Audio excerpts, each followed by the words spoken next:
Welcome to the cityCURRENT radio show. I'm Andrew Bartolotta, Director of Digital Media here at cityCURRENT. And today we're going to discuss corporate philanthropy and purpose with Jon Mertz, a 25-year tech and marketing executive who has led brand development, product management, marketing, and sales channel efforts for startups and enterprise companies, and is currently the founder of Santa Fe Innovates. Jon, before we dive into today's conversation, talk about Santa Fe Innovates and your philosophy there. Sure. And Andrew, thank you so much for inviting me to be on your show early, and look forward to our conversation here. So Santa Fe Innovates started pre-pandemic, and we were in the process of launching an in-person program and community where we tried to encourage and support and develop social entrepreneurship in Santa Fe and northern New Mexico. And like most businesses, we had to pivot and figured out how to do that and launched in a virtual way. And so we hosted our first cohort of social entrepreneurs here in New Mexico in August and September last year, and worked with them over about a 6-month period. And then we also did a second cohort that we just wrapped up, just focused on early stage idea and really helping those social entrepreneurs kind of validate and test and iterate their idea to get ready for the next stage. So really, Santa Fe Innovates, we're really trying to bring to life social entrepreneurship here in New Mexico and our surrounding area. We believe it's just not only where business is moving, but it's also a way to really kind of bring communities together and build social capital and just kind of re-energize a lot of communities as well. What are some lessons you've learned in the New Mexico, Santa Fe area that our audience can learn from when it comes to social capital and that entrepreneurial spirit? Yeah, I think a couple of things. One is it takes effort, which is probably no surprise, right? And it takes getting out in the community. And, that's obviously it's been a lot more challenging over the last 12 months, but it's challenging regardless. And so, it's easy to kind of sit on the sidelines, I guess, and see different events or meetups that take place and not participate, or not even hosting one or starting one on your own. And so I think part of it is just, it takes work, but it takes the willingness to step up and even host your own events to get things started. We've seen a number of examples of that here. We started a future work meetup and really, gathered a great cross-generational group to talk about the future of work. There's another person here, Melanie, who started an entrepreneur storytelling meetup monthly. And, we all survived the pandemic by keeping many of those events going and keeping the community efforts going. So the first lesson really is just to step up. And then I think the second part is that, it's to think more broadly too. So part of it is around social capital is bridging, right? Making those connections, kind of bringing different diverse groups and individuals together. But then you also kind of need to figure out those bonding events where you create more or build more trust and more depth in some of those relationships as well. And so for us anyway, Santa Fe Innovates did that, I guess, because we worked more closely with entrepreneurs during a specific period of time, but also bringing in a diverse set of mentors to work with them. And so that's the part that kind of begins to get the snowball rolling, I guess, and getting the momentum that many communities need to have that using social entrepreneurship or entrepreneurship in general as a galvanizing way to build community. We talked a little bit earlier about social entrepreneurship, but also the power of corporate philanthropy. And our mission here at cityCURRENT is to power the good. And I saw a recent statistic, and it's no surprise that 85% of millennials their purchasing decision process is based on the social good efforts of those companies. So if a shampoo gives back to St. Jude Children's Research Hospital, they're more apt to purchase that shampoo, even if it's a higher cost, because it gives back. Just one of many examples. And we make purchasing decisions around those giving back nature of the businesses. You have a fantastic perspective on your website entitled All Companies Have a Social Impact. Can you talk more about what you learned and your tips revolving around that? So a couple of things around that. So, what kind of prompted that post was Basecamp, a tech company that, has a decent reputation One of the founders made that statement is that, companies don't have a social impact. And the reality is that they do. I mean, may not have it defined as, we give X percent back or, those types of things. But they hire people, whether contract or full-time people, how you pay them, how you treat them, how you listen to them, that all creates a social impact on that person and it ripples out. It impacts how that then team member interacts with others outside the company or within the company, or how they interact with their family members when they go home. So, every company has a social impact and begins really on how you treat your team members and not only just your team members, but your stakeholders, whether it's customers, your investors, your community. We all play a role within our communities as a company as well. And so, what we try to encourage, through the entrepreneurs that we work with is to take that broader perspective of, what now is called stakeholder capitalism, or it's obviously that term's been around for a little while, but it is to take that perspective of, as you mentioned, millennials want to start businesses that way, but also work with companies that have that mission. Gen Z is equally strong on that.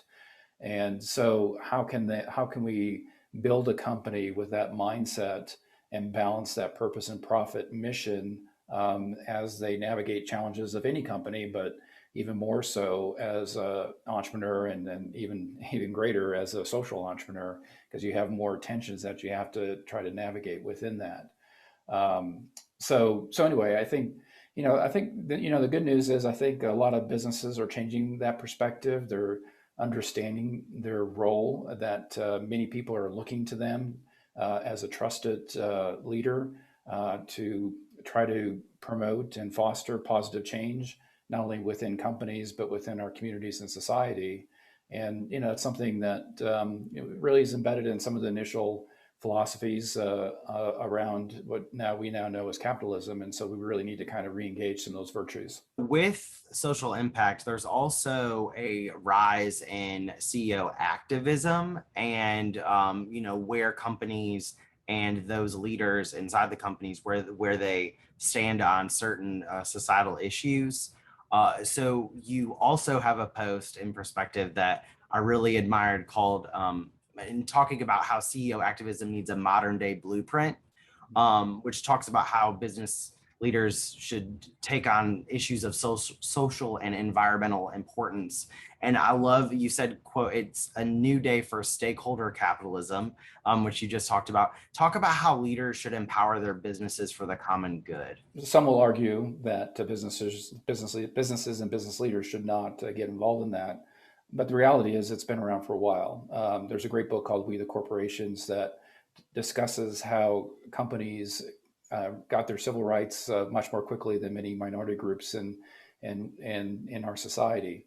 And so with those rights become responsibilities. So we have to realize that, this is something that is not new, but also something that is, being called on, I guess, to step up when certain changes in our society may not be more as inclusive as they should be as we move forward as a society. And so I think, the important thing I think for business leaders, in my opinion, is one is to really get into the issues in some depth. So it's not just superficial, that they understand the issues, understand the impacts, understand how it may impact their stakeholders, whether it's their team members or their customers or investors, and try to get a sense for that impact. And then based on that, begin to carve out what their message and how they're going to approach that issue within their state or within our nation or within the world as some of the issues around, climate change and so on go. So I think, the important thing, it has to have some depth to it. I think it has to have some personal and company value basis for it as well. And just like, we talked about how every company has a social impact, just about every issue or most issues will have an impact on your company too. Because, every employee, every team member is a citizen of this country or state, so on. And so, some of the issues that impact them and how they can operate freely within our society there may be times where CEOs need to get involved in those issues as well. Talk about moral courage. What is moral courage? What can we learn from that? How can it strengthen our leadership practices? Yeah, moral courage has become a fascination of mine. So one of the things I've been working on over the last few years is my doctorate degree. I'm in the midst of my dissertation proposal right now. And, moral courage is something that really is, how do you put your virtues into action when tensions arise? And so in social enterprises and in social entrepreneurship in particular, there's tensions of profit and purpose. When do you lean more towards purpose versus profit, or vice versa? When do you lean more towards business than society, or vice versa? And so resolving those types of tensions, does require, some sense of virtues, not only personal, but company, but also I think societal. And so how do you bring those together to resolve an immediate tension that your business needs to address? And so the practice, I'm kind of obviously very interested on how business leaders develop that practice of moral courage in doing that. And that's part of the research that I'm going to be undertaking here later this year. But it's something it seems to me anyway, that seems to be just an important virtue and practice that we need to develop more within business leadership, especially, given what we talked about with CEO activism and there is a clear intersection between business and society. So in my view, moral courage needs to maybe be that new practice that we need to develop more within not only, corporate training, but also within business schools as new leaders come out of, whether it's an MBA program or an undergrad program. What puts a smile on your face when you look at the work that you're doing with Santa Fe Innovates and the work you're doing around corporate philanthropy and how you can empower entrepreneurs as well to think about purpose? Yeah, what puts a smile on my face is just when the people gather to pursue, their mission as a social entrepreneur. And so, there's a lot of different definitions for social entrepreneurship or social enterprise. My view is a little bit more on the, for-profit that's driving some type of social or environmental change as part of your business model or operational model of your company. And so when, you see, with anything, when we had our first cohort, we had 7 that started the program, and, kind of through natural part of the program, there's some whittling that comes down. And so but then we worked for 3 for more closely for the last 3 or 4 months.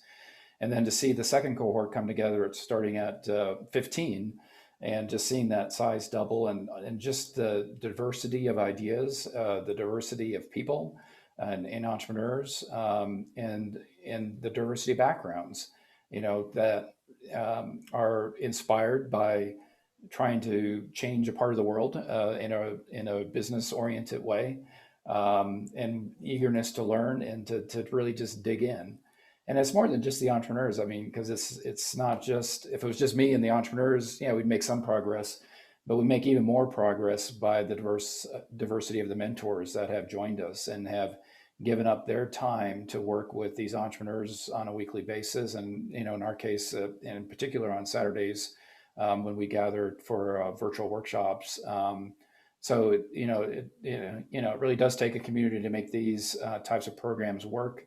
And see also just that, again, that momentum. It may start small, but it doesn't, not everything needs to be big.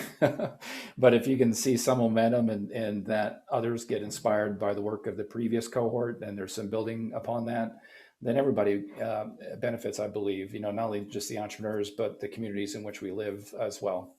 Absolutely. What are some startups, either through Santa Fe Innovates or that you see either online or through your communication channels, that really excite you when it comes to the work that they're doing or bringing forth? In this last cohort, we had several that were focused on solar in different ways, whether it's reuse of EV, electric vehicle batteries, or just enabling solar in disadvantaged communities. So seeing the focus on some of the environmental issues that are facing us, and trying to improve on The technologies that exist or offering new technologies to do that is encouraging. I think also, not that they're all environmentally oriented, but another one we had in our first cohort that was focused on creating tree coverage within cities and municipalities. That's again all relates not only to the beauty of the communities, but to control, helping our climate and environment out as well. And another one that just, again, not good to the point, I guess, that not everything needs to be big to have an impact as far as, the focus of the business. One of our top ideas actually was, an entrepreneur that's wanting to start a gray water laundromat in a pueblo, because the pueblo does not have any laundry facilities for that community. And so they have to drive 45 minutes. If they don't have the facilities within their homes, then they have to Right. drive to another city to do that. And so, taking that on as a startup idea, but also then just taking it and making it, embedding principles of environmentally consciousness into it, as well as community orientation, is very exciting to see. It's so cool to be on the forefront and working with entrepreneurs to really see these ideas come to fruition, and just the process of from idea to working with different groups to make it come to life. So that's got to be a lot of fun, especially on the environmental side, which seems to be exciting for you to see just the impact that you can make with these ideas. Where can people go to learn more about Santa Fe Innovates? Where can they go to learn more about you, read your perspectives, and follow you on social media? SantaFeInnovates.com is our website for our accelerator and community. And we have a newsletter on Santa Fe Innovates that you can feel free to sign up for. And then some of my own perspectives, I have my own site now, jonmertz.com. That's Jon, Mertz.com. And so we have my focus on all these issues, from social entrepreneurship to CEO activism, and exploring moral courage and some of the other virtues that we may need more in the business world. I have a weekly newsletter that can be signed up on my website as well. Great. Well, Jon, thank you so much for coming on the City Current Radio Show. Andrew, thank you so much. Really enjoyed the conversation.